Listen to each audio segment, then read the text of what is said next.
चांदपुर गांव में एक परिवार रहता था। परिवार बहुत संपन्न नहीं था।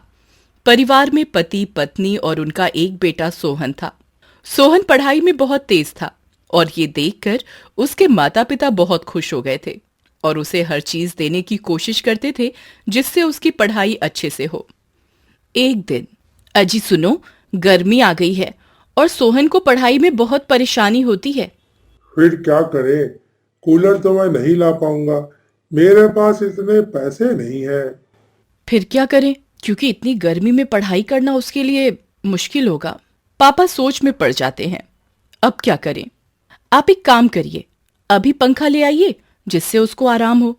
हाँ, ये ठीक है। इससे उसे पढ़ाई करने में तकलीफ भी नहीं होगी। अब थोड़ी देर में सोहन स्कूल से आता है। जैसे ही उसे ठंडी हवा लगती है और वो छत पर देखता है, खुश हो जाता है। मम्मी मम्मी, हाँ बेटा। ये पंखा। अरे बेटा, गर्मी बहुत होने लगी है ना, इसीलिए तुम्हारे पापा लेकर आए हैं ये पंखा। सोहन समझ जाता है कि ये पंखा उसके लिए लेकर आए हैं, लेकिन वो कुछ नहीं कहता और सोचता है, अब मुझे और मन लगा के पढ़ाई करना है, जिससे अपने माता पिता को बहुत अच्छे से रखूं। मम्मी भूख लगी है। हाँ बेटा, खाना तैयार है, आ जाओ। सोहन मम्मी और पापा साथ में बैठकर खाना खाते हैं और सोहन पढ़ने चला जाता है और उसको देखकर मम्मी पापा बहुत खुश होते हैं। ये पंखा तो बहुत महंगा होगा। हाँ, था तो महंगा, लेकिन हमें ये सस्ते में मिल गया। वो कैसे? ये एक कबाड़ी वाला बेच रहा था, तो मैंने देखा और खरीद लाया। अच्छा, ये तो बहुत अच्छा हुआ और ये हवा भी बहुत अच्छी दे रहा है। हाँ। अब शाम हो जाती है। सोहन थोड़ी देर खेलने भी जाता है तो शाम को वो खेलकर घर आता है। तभी, अरे सोहन, ये चोट कैसे लगी? अरे मम्मी, थोड़ी सी चोट है, खेलते खेलते गिर गया था तो ये लग गई चोट छोटी सी। रुको, मैं अभी पंखा चलाती हूँ और दवा लगाती हूँ चोट पर। जैसे ही पंखा चालू करके मम्मी दवा लेने जाती है, सोहन कहता है, मम्मी मेरी चोट कहाँ गई? ये तो गायब हो गई। सोहन और मम्मी चौंक जाते हैं कि अचानक ये जादू कैसे हुआ। जब पापा घर आते हैं तो सोहन और मम्मी उन्हें बताते हैं और वो भी सोच में पड़ जाते हैं, लेकिन उनको कुछ समझ ही नहीं आता। सब सो जाते हैं। अचानक रात को एक आवाज आती है, हवा आ रही है ना, हवा आ रही है ना, हवा आ रही है ना, हवा आ रही है ना। ये आवाज सुनकर सबकी नींद खुल जाती है। आवाज बहुत डरावनी होती है। मम्मी, ये किसकी आवाज थी? बेटा, शायद बाहर से ये आवाज आई। तुम सो जाओ, मैं और पापा हैं ना तुम्हारे पास। सोहन सो जाता है, लेकिन मम्मी पापा पूरी रात जागते रहते हैं। उनको कुछ समझ नहीं आता कि क्या हो रहा है। अगले दिन, आप आज गए नहीं काम पर?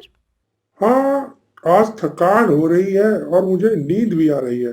कल रात तो नींद पूरी नहीं हुई। जैसे ही पापा सोते हैं, उनके कानों में फिर से वही आवाज आने लगती है, हवा आ रही है ना, हवा आ रही है ना। पापा चौंक कर उठते हैं। सुनो, तुमको कोई आवाज आई क्या? नहीं, लेकिन जैसे ही मम्मी की नजर पंखे पर पड़ती है तो मम्मी बहुत तेज चिल्लाती है, वो देखिए। पापा जैसे ही ऊपर देखते हैं, डर जाते हैं। पंखे पर एक बड़े दांत और सफेद बाल वाली औरत बैठी होती है। कौन हो तुम? हवा आ रही है ना।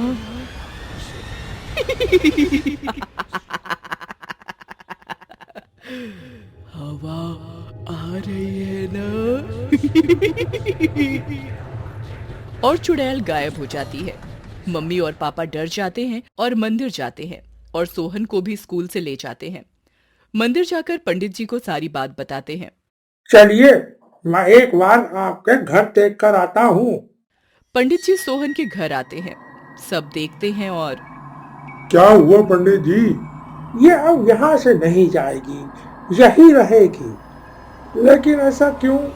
कई साल पहले यह इसका घर हुआ करता था और इसके पति ने पंखे की हवा ना आने पर गुस्से में अपनी पत्नी को इसी पंखे से लटका दिया था। अब वह चुड़ैल बन गई है, लेकिन तुम्हें ये नुकसान नहीं पहुंचाएगी। इसको मुक्ति नहीं मिल सकती? 100 साल बाद ही इसे मुक्ति मिलेगी। अब चिंता ना करें, यह आपको नुकसान नहीं देगी। पंडित जी चले जाते हैं और सोहन, मम्मी और पापा घर के अंदर। तुम लोग घबराओ और डरो मत, मैं तुमको बहुत हवा दूंगी, बिल्कुल गर्मी नहीं लगेगी।